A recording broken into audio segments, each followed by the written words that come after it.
Okay, so now we're going to read chapter 19 and the epilogue. So I'm on page 161. When the dark finally resolved itself, Hannah found she was looking across an empty hall at a green door marked 4N. Four for the four members of my family, Hannah thought, and N for New Rochelle. She couldn't see Chiffre or Esther anywhere. They had slipped away without a farewell. She almost called out their names, thought better of it, and turned to look behind her.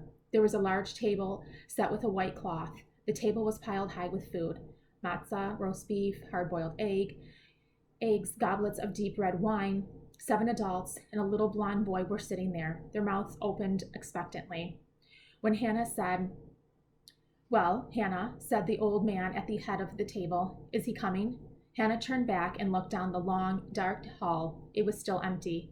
"There's no one there," she whispered. "No one." "Then come back to the table and shut the door," called out the other old man. "There's a draft. You know your Aunt Rose gets these chills. Sam, don't hurry the child so. She's doing her part." The woman who spoke had a plain face lit up by a special smile. "Come, sweetheart, sit by Aunt Eva." She patted her empty chair next to her, then reached over and picked up her glass of wine. "You look so white, Hannah lay, like death. How can we fix that?" She raised her glass, looked at Hannah. "L'chaim, to life." She took a sip. Hannah slipped into the chair, knowing it was the one the family reserved to the prophet Elijah, who slipped through the centuries like a fish through water. She watched all the grown-ups raise their glasses. "L'chaim." Aunt Eva turned toward her, smiling. Her sweater was pushed back beyond her wrist. As she raised the glass again, Hannah noticed the number on her arm.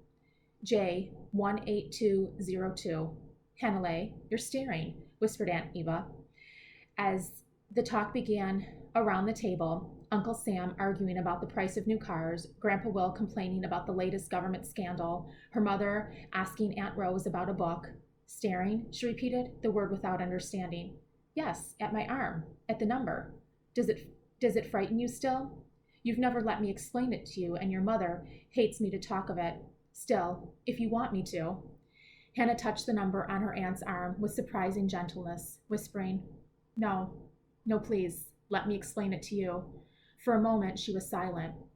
Then she said, "J is for Jew, and 1 because you were alone of the 8 who had been in your family, though 2 was the actual number of them. Your brother was a commando, one of the Jews forced to tend the ovens, to handle the dead, so he thought he was a 0. She looked up at Eva, who was staring at her. "Oh, your brother, Grandpa Will. That must have been him carrying Fag. So that's why." Aunt Eva closed her eyes for a moment, as if thinking or remembering. Then she whispered back, "His name was Wolf. And the irony of it was that he was as gentle as a lamb. He changed his name when we came to America. We all changed our names. To forget. Remembering was too painful, but to forget was impossible." Her coffee brown eyes opened again. "Go on, child." Hannah took her hand from her aunt's arm and dropped it into the safety of her own lap. She couldn't look at her aunt anymore. That familiar, unfamiliar, plain, beautiful face.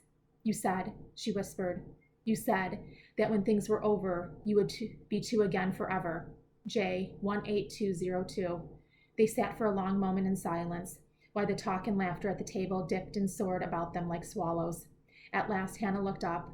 Her aunt was staring at her, as if really seeing her for the first time. "Aunt Eva," Hannah began. Aunt Eva's hand touched her on the lips firmly, as if to stop her mouth from saying what had to be said. "In my village, in the camp, in the past," Eva said, "I was called Rivka." Hannah nodded and took her aunt's fingers from her lips. She said in a voice much louder than she had intended, so loud that the entire table hushed at its sound, "I remember. Oh, I remember." So, turn of events here, right? We have her Aunt Eva is actually Rivka, and her Grandpa Will is Wolf.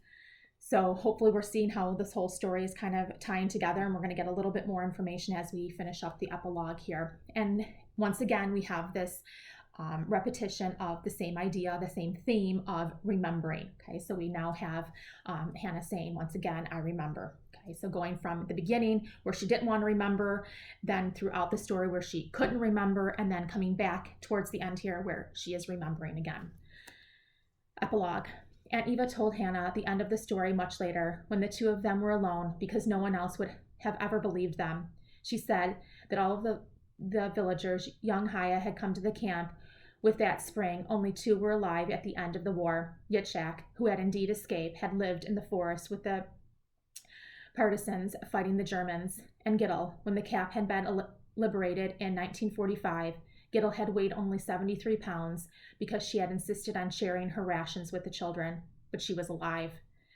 The Blakova and all of the villagers from Vyask were dead, but among the living, besides Gittel, Yitzhak, and Rivka, were Leigh and her baby, a solemn 3-year-old.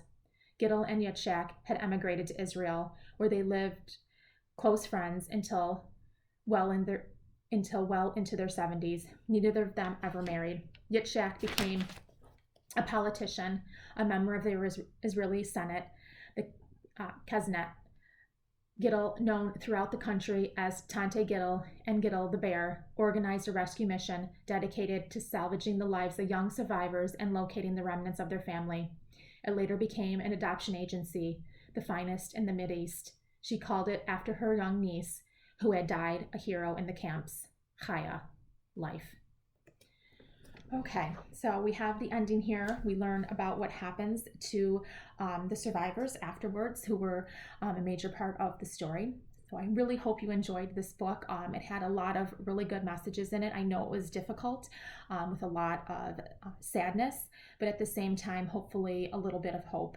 And hopefully you have a little bit better understanding of what happened during the Holocaust. So throughout this week, there are going to be a few extra exercises, readings that will go along with this, and you'll see that in this week's assignments. So please complete them, do your questions, use everything that you have to help you get through the questions. You have the book and any resources that I've given you. Like I said, we will also be working on a few additional reading activities looking at just kind of the aftermath of the Holocaust. So I hope you if you have any questions, just let me know, and I hope you have a great week. Take care.